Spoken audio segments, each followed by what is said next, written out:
Thanks a lot for joining us here on Kings of Cricket. I'm Shivani Gupta. It's 5 matches and 5 wins in a row for the Indian team in the 2023 ODI Men's World Cup. And they've done what they haven't managed to do since 2003, which is beat New Zealand in a World Cup in cricket.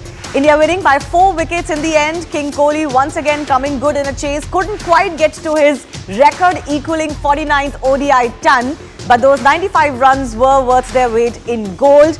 It did seem like the Indian team was in a spot of bother at a couple of times, both in the previous innings and of course in the chase as well. But eventually the batting lineup came through. Jadeja also pitching in with 30 odd towards the end, not out. And India managing to beat the only other unbeaten team in the World Cup so far. So it's India with 10 points, win 5 games, all 5 wins at the top of the points table in the ICC Men's World Cup. And of course, New Zealand had to lose today. I'm joined by none other than former India cricketer Murali Karthik is with me in the studios. More of our panelists will be joining us in just a bit. In fact, I see all of them through now. Jimmy Amarnath, there's Venkatesh Prasad, Graham Swan, Ayaz Memon, all through. Gentlemen, thanks a lot for your time. Karthik, why don't I start with you? It looked like it could be a spot of bother, but you know, as long as Virat Kohli is in the middle, it's never going to be too much trouble. Yeah, absolutely. Shows how good he has been over the years. We've been showing those staggering numbers of Virat Kohli. Look, no point in comparing him to anybody. You have to celebrate what he is for India, what he has achieved and what he has done once again today. Look, those runs and the way he played, you're right, in a spot of bother. And everybody predicted it. Everybody said it's not the easiest of tracks. Yes, advantage India because at one stage New Zealand looked like they could get to 300 and that would have been tricky. And today, and you could see there were 2 top teams. It was a hard-fought scrap. That's what it was. Nobody wanted to give an inch. There were times where you thought that India was inching ahead and then suddenly New Zealand fought back. And you could see that right through till the end. And both teams needed a game like this. When you're trouncing the opposition, sometimes you don't know what's going to happen and what's around the corner. It's good that both New Zealand and India have had this game. Yes, one had to lose. But as you rightly said, Virat Kohli, invaluable runs once again. And you just fell for him today. At 94 or 95, if he had hit that 6, it would have been record equaling. Yeah. And also, once again, another 100 in a winning cause. So, unfortunately, not to be. But all is well, that ends well. India has done well. And as you said, once again, managed to break a bit of a jinx against New Zealand. Yeah. Yes, absolutely. Jimmy Paji, a word about Virat Kohli's knock today or the overall chase. How did it go for you? Batsman. I think we have seen his record and the way he plays, the way he rotates strikes, and I think he's a very fit man. I think that that's one of the reasons that he's been very consistent, and the hunger is always there. So he wants to do well and he wants to win the game on its own, and all that we have seen it in the past. And today also, I think his knock was very, very special because he's one of those guys, you know, old-time kind of a cricketer or a batsman who's graceful, he's got lovely stance, he's got time, he takes the attack to the opposition when it's needed, and otherwise he play all cricketing shot, which you don't see nowadays in 50 overs cricket. So I think he's the one, he's a champion batsman, and I think all thanks to him, then Jadeja came good along with him again, once again, played his part. So Virat, I think the more, whatever you say is less for his performance and for a person, because I like the way he take the pressure, he plan his innings, you know, like, and he would just rotate, he'll keep an eye on the scoreboard, the mind is ticking, and so he knows what he's doing, and he always knows that he can take the game away from the opposition. So he doesn't want to make mistakes, and when the risk is required, then he would play a graceful, lazy, easy shots. You know, this is what I like about him. Yes. Fantastic knock. I think the more you say, the less for him. And you know, Graham, thankfully, unlike MS Dhoni, Virat doesn't like to leave it till too late. MS Dhoni used to have, you know, our hearts in our throat quite a few times. Virat Kohli knows it just when to accelerate, usually gives himself a buffer of 2 to 3 overs like he did today as well. Unfortunately, fell short of that 100 that he was targeting. Yeah, you know what? When you're that good a finisher that you can time it to give yourself a bit of breathing space, a bit of buffer room to try and get your 100. That's how good the man is. I mean, that was the easiest run chase. I don't know how it was for you Indian guys because you may have felt the nerves of a chase and thought that you were in a sticky situation. From a neutral point of view, at no single point did I think India were in trouble there watching that game. In fact, it became fairly humdrum for me. It was right, okay, Virat's in now. Yeah, KL's just got out, but he'll get 100 and they'll win the game. That seems very, very straightforward. This Indian team are showing no signs of weakness whatsoever. And I mean, honestly, wrap him up in cotton wool, put bubble wrap around him. Don't let him do anything because you need Virat playing like this. You look unbeatable in this form. Yeah. And you know, I was disappointed he didn't get the 100 at the end. Just for for Dharam Salah, that play up in the Himalayas, up there in the foothills and everything. That would have been a brilliant place for him to get that record. But you know, either way, I think he'll get it anyway at some point during this World Cup. Who's to say if not in the final? Because in this sort of form, India looks superb with the ball earlier, and that chase was just. I mean, that is how you chase down. What is still a big total with absolute ease. Well, I don't think we'll have to wait till the final. I think maybe his 49th will come a little bit before that. Maybe he goes 50 in the final by the time the final comes along. But Venki, India needed a little bit of a match like this. It wasn't too tough. I think Graham has a point. It's not like India were looking in too much of a trouble. Maybe the spot of bother if another wicket had fallen, and some of the wickets fell in quick succession. But India did need a match like this, would you say? Of course, yes. We all expected the same. In fact, both the top two teams that was playing against each other in this tournament. So we knew that it's going to go down to the wire, and that's exactly what happened. Though it didn't go to the 50th over, but still, you know, India were tested for sure. Their batting was tested, and it was not that easy, you know, to chase down the score of 273 like how they did in the previous 4 matches. But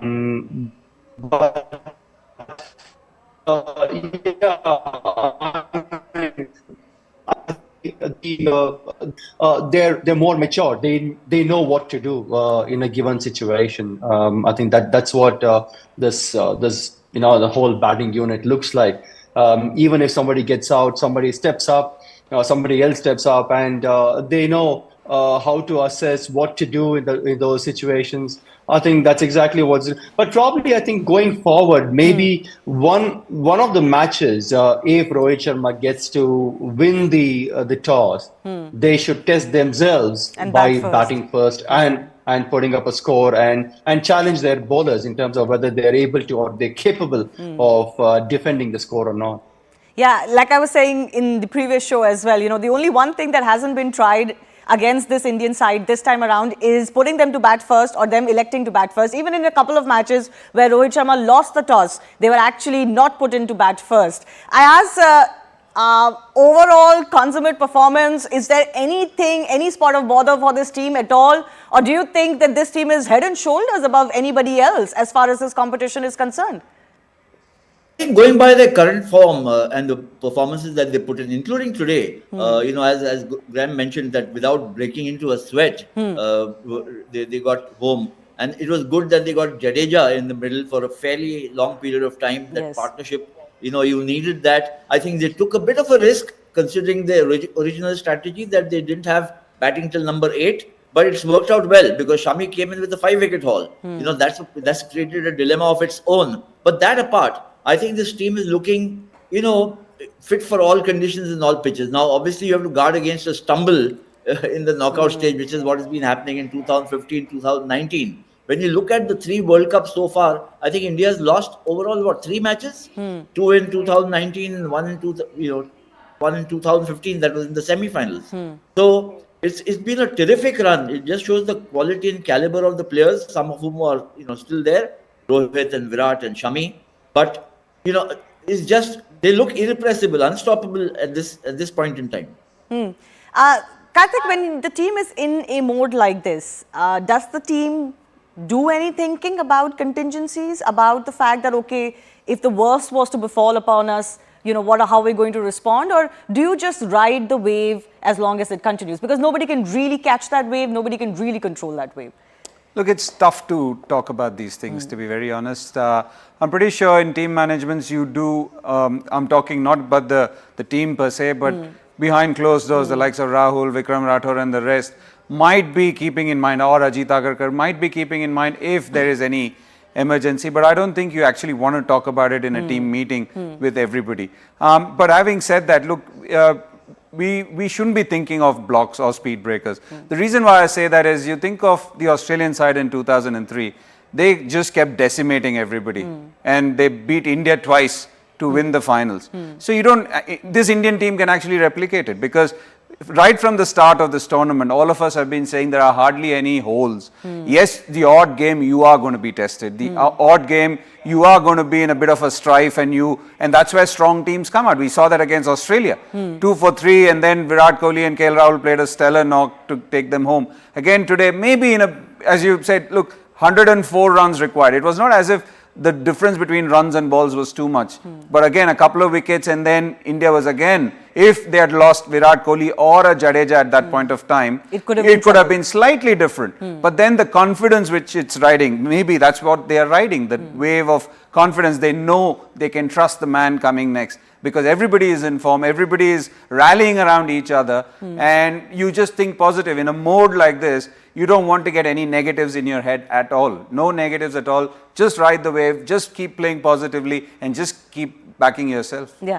And you know, one of the good things, Jimmy Paji, for the team has been, even if they haven't really been tested as far as the opposition is concerned, they've had a couple of challenges in terms of forced changes. There was Gill, of course, at the start of the tournament, and who could have imagined that our red-hot form batsman was not going to play a couple of matches. And then, of course, the change forced by Pandya's injury. At least those two situations have told us that there is enough bench strength for anybody to come in and for everybody to perform as a unit. Yes, I think when your top order is firing, I think everything looks and become much easier. And if you saw the Indian batting, I think as far as I'm concerned, I would rate Rohit Sharma and Virat Kohli above the rest, because they are the main player. They are the key to Indian success. If you see the performance in the World Cup, others have also contributed, but they have the technique, they have the temperament, they have the experience. So they are very different to the rest of the players. And what happens suddenly if you lose Virat Kohli, Rohit Sharma, and maybe one more other guy quickly, then how the others are going to take the game away or fight till the end like they have done it in all the matches. So that, I think, one has to work on it. The other thing also, I feel, like if you say is dismissal today, and because you can't play and attack all the time, so you have to adjust to the condition and to the situation, assess yourself, how good you are against certain kind of delivery. So that's a worry for me as far as I am concerned. Virat has been fantastic player, he's a complete player. But one stroke I still feel may put him into trouble is a pull shot. He's not in full control or in balance. But where the bounce is low, then probably he can manage quite easily. It's not a problem. Where the bounce is more and the speed is more, there may be some hiccups over there.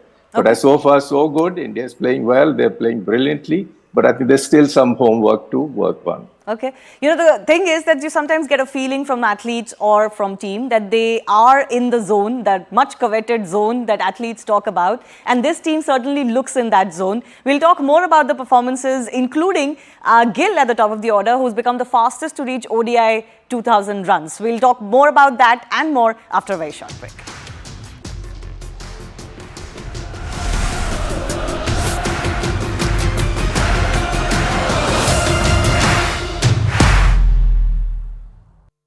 I'm getting someone. 12 days of total siege of the Strip since the October 7th attack on southern Israel by Hamas militants, which killed 1,400 Israelis. But for many who have been displaced in the growing conflicts, 20 trucks are simply not enough for the enclave's 2.3 million people. Where is your humanity? We need to know what is being done, says this man, who is calling on Arab countries to send help. Before the outbreak of war, an average of about 450 aid trucks were arriving daily in Gaza. Since the October 7th attack, Israel has hammered Gaza with airstrikes. Here, in a crowded school in Gaza's south, Tahrir Tabash and her children are among hundreds of other families taking shelter from Israeli bombardment. She says that if her children hear so much as a chair being moved, they jump in fear. Our children suffer a lot at night. They cry all night. They pee themselves without meaning to. And I don't have time to clean up after them, one after the other. The place is full. I can't take care of my children, clean for them, I can't.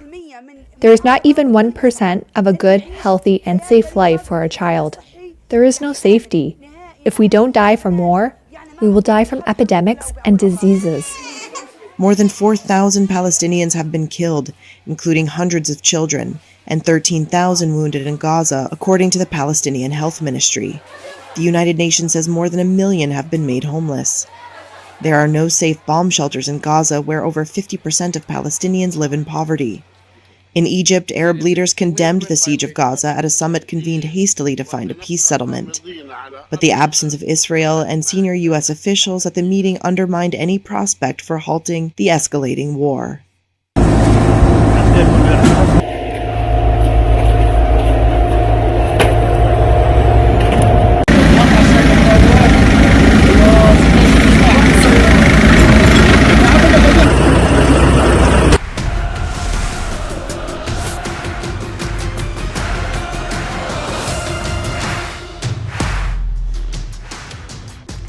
Thanks a lot for staying with us. Mohammad Shami has been rated the man of the match, the player of the match, and no surprises there, coming in with a lot of pressure, having to sit out for a few games and then claiming that 5-wicket haul. I also have a comment coming in from Sachin Tendulkar, none other than the great man, who says, what a befitting top of the table clash. Team India has showcased their prowess and resilience to claim the top spot. Shami's 5-wicket haul was top-notch, and good to see the batter, especially Virat Kohli, displaying both aggression and astuteness to chase this total. Well played, boys. Venki, that spell, that entire performance from Mohammad Shami, what a way to announce himself and make sure, at least as much as he can do, that he's playing the rest of the matches. Amazing. He deserves it, I feel, because, if not the number one bowler for India, definitely he would qualify to be the number 2 bowler. But not finding an opportunity, not finding a chance in the playing 11 for the first 4 games would have been extremely disappointing and frustrating for Mohammad Shami. But then what a comeback that he has made. And he has shown what a bowler he is. I think just keeps it very simple. Great seam position, fantastic seam bowler, hits the right lines and lengths, doesn't complicate much. And for him to do that time and again, it is only because that he has bowled a hell of a lot of overs in the domestic circuit. So that's one of the reasons. And also, I'm sure he would be bowling quite a bit in the practice sessions as well to get the ball in those areas. I think if you look at top bowlers, they practice time and again. They practice a lot, just like a batter. It's not that like there's a few bowlers who would say, okay, I've bowled my 20, 25 balls or 30 balls or maybe half an hour and I'm done. By doing so, you won't be consistent. You can't be effective. You can't deliver what you want to do. You've got to be bowling a lot, whether it's practice or whether it's domestic circuit or in test matches, bowling 20 overs a day or something like that. That's one of the reasons why he is such a fantastic bowler. Doesn't, as I said, complicate much, keeps it extremely simple, and can sort of seam the ball both ways. It doesn't swing much in the air, but off the seam, because of a seam position that he has, I think he is extremely effective. What did you make of the New Zealand bowling? Because after India, we are looking at this bowling lineup and the variety that it also has, quite like India, to be perhaps the best in the World Cup. What did you make of them, the way they challenged the Indian batsmen? In some spots, they managed to do it, but overall, of course, the Indian batsmen were heavier today. Yeah, I mean, if you look at Matt Henry and if you look at Trent Boult, they're pretty much similar, like a Bumrah and Mohammad Shami, just bowls those test match lines and lengths. Or for that matter, if you're talking about Josh Hazlewood from Australia, they all are pretty much similar. They're not express quick bowlers. Lockie Ferguson, of course, was extremely quick, hitting those 145, high 140s and at times touching 150. But he had an off day today. Probably if he could have, been a bit more consistent, then probably they would have applied more pressure on the Indian batters. But otherwise, I think they're pretty much similar. I mean, your top bowlers, basically, they don't experiment. They don't do too many variations or try too many things. Just keep it as simple as possible. Graham, what do you think at this stage of the tournament? What are the top 2 bowling sides for you?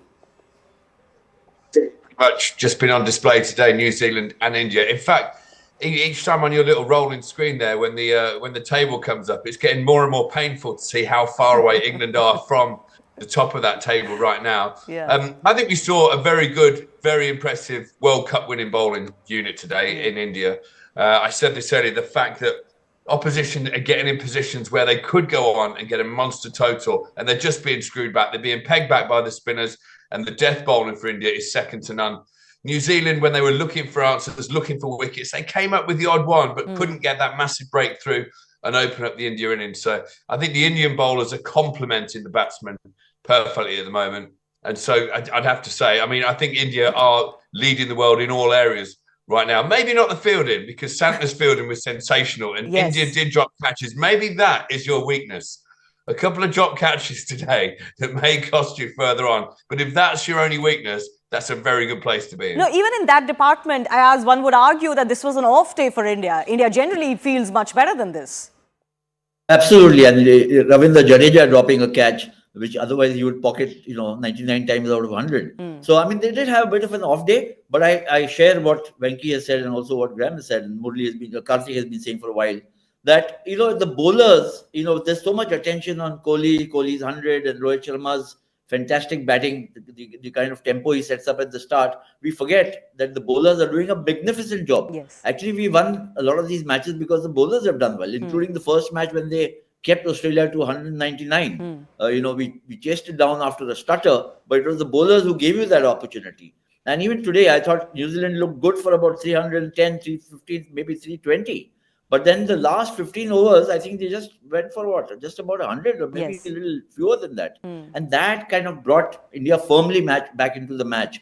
You couldn't have lost chasing 275 after the start you got from Shubman and Rohit. But 50, 60 runs more would have made it tighter.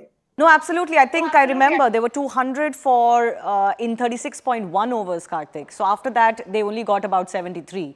So, the Indian team would take that any day if they knew that in the last 14 overs, this is how much we're going to give. Yeah, absolutely. That's exactly what they've done. We mentioned this before as well. Even against Pakistan, 155 for 2, and suddenly they cost a slide. And even today, it's just the consistency of fighting together as a unit. And again, this is the World Cup. So there are some of the best sides in the world, some of the best batting sides in the world. So they are going to have the odd partnership. But when you pick good bowlers, when you pick the right set of bowlers, and when they have been firing together, I think you know that you're just one wicket away from clawing back. And that's what India has done. It's clawed back really nicely. I think credit has to be given even to the New Zealand spinners. The way Mitch Santner bowled, the way even Rachin Ravindra bowled, even Glenn Phillips. Maybe they might not have got a wicket, but just the control that they provided in the middle overs, I think you can see that these are the two top sides and why they've been the two top sides.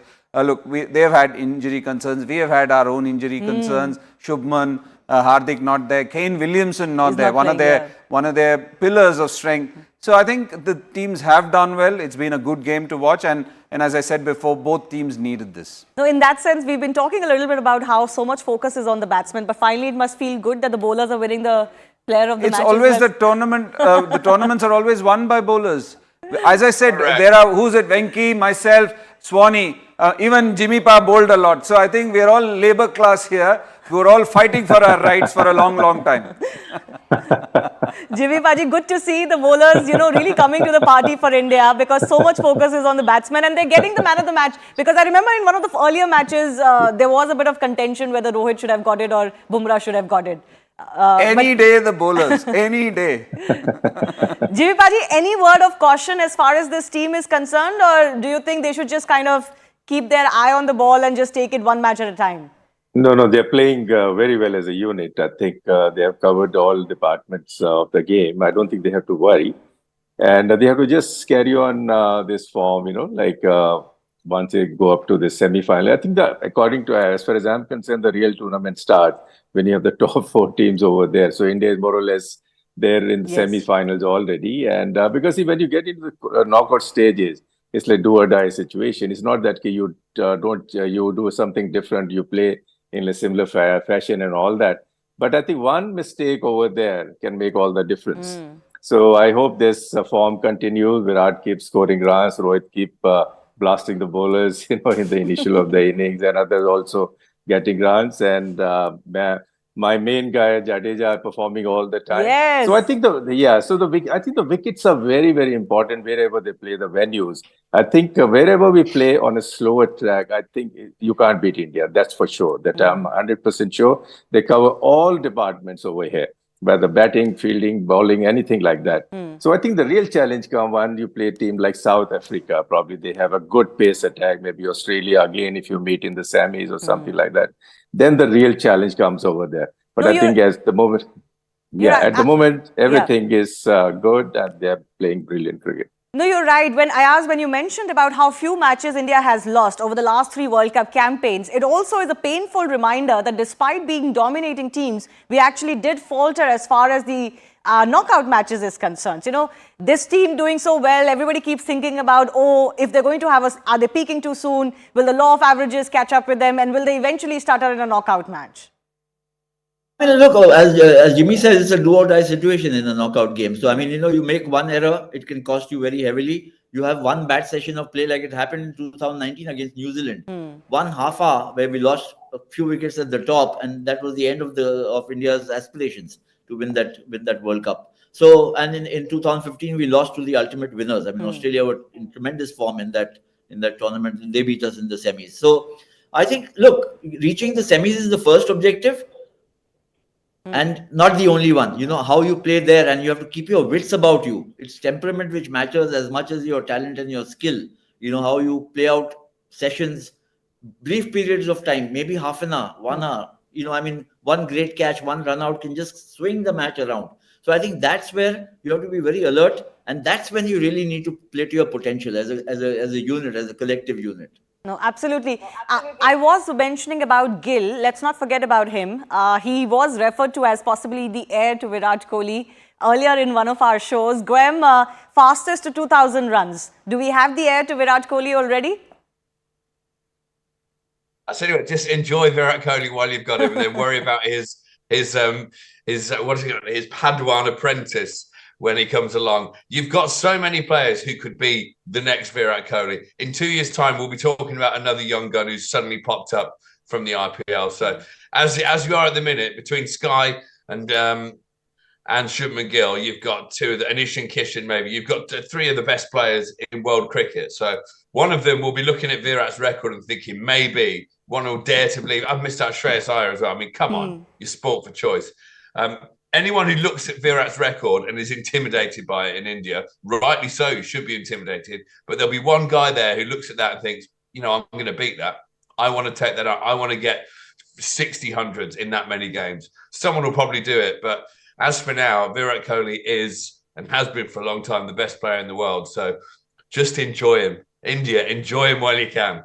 Absolutely. I love how he sneaked in Sky while talking about Virat Kohli and everybody else as well. So Swanee wanted Sky, who hasn't played, but he didn't want Shami. Shami had a good day, Sky didn't. Yeah, and unfortunate run out. Who knows what Sky could have done, but that horrible mix-up that happened in between the two. I'm just trying to wind Swanee up. Otherwise, you feel for Sky because he came in, he could have actually had a good run, but unfortunate mix-up and he was run out.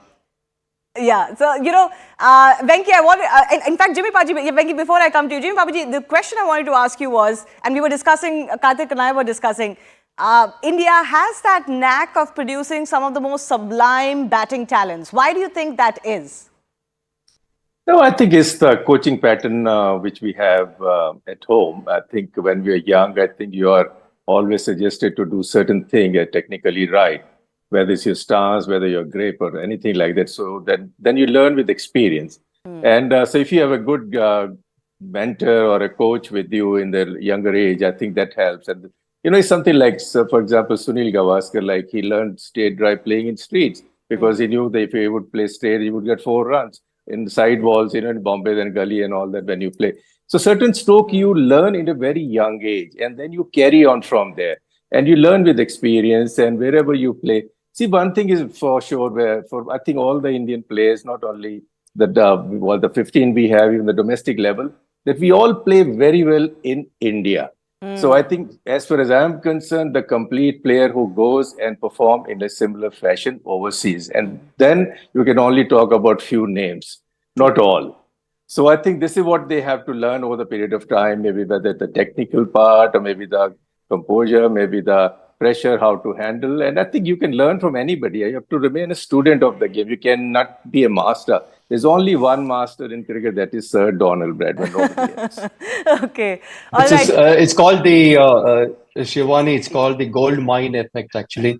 So yeah, in the management circles, they talk about gold mine effect. Why does most of the sprinters come from Jamaica? It's a culture, it's a history, it's coaching to a certain extent. Similarly, why a lot of batters come from west of India, like especially Mumbai. It's the conditions or the culture and the role models. So that's how it is. And similarly with Delhi as well, there are a lot of all-rounders, a lot of batters. Whereas when it comes down to Karnataka, there are a lot of bowlers. If you look at it, so it's just the gold mine effect, I suppose. No, absolutely, absolutely. And it's good that this Indian team is looking good in virtually all departments. This is a side we've known fields very well, barring that off day today. And of course, we've always had the batting. We now have a bowling lineup where very few hiccups happen. Very few failures or off days are happening at the same time. And that's the beauty of why the Indian team is doing very well. Final comments. Yeah, 100%. You want a well-oiled machinery. They are chugging along nicely. And at the end of the day, you have tried a few things. You've arrived at this combination, and these guys have been there for a while. So it's just that you want this to continue, and that's why I said this before. You don't want to get any negative thoughts in your head, what ifs, and it's not the time for that. But there is a headache in Hardik Pandya coming back, or you feel it's an obvious choice? I don't think you see it as a headache. I would still say if he comes back, he comes in place of Surya Kumar Yadav, and we continue with Mohammad Shami. Because look, then Hardik Pandya bolsters the bowling as well as the batting. Yeah, so absolutely. So why think about keep your bowling strong? If you keep your bowling strong, Indian team will not be chasing too much, even if they're batting first. If they have to, then they'll think about it. That will happen. Organically, that is going to happen during the course of a tournament. There are going to be times where India will have to bat first. Yeah. So we're doing well. Let's continue that. Yeah, and possibly, as Jimmy Paji said, at home, it is very difficult to beat this side. In India, it is very difficult to beat India, and at least this Indian team is showing that. I've run out of time. I do thank all of our expert panelists, Graham, Karthik, Jimmy Paji, Venki, Ayaz. Thanks a lot for joining us. Until next time, remember a big one is coming in, and I don't know which colors Graham is going to be wearing that day. It's going to be India, England. He's wearing all blacks today. I want New Zealand to beat South Africa in the rugby. All right, but we'll get to India, England when we get to India, England. Thanks a lot, gentlemen, for joining us, and a big thanks for our viewers for watching. Goodbye.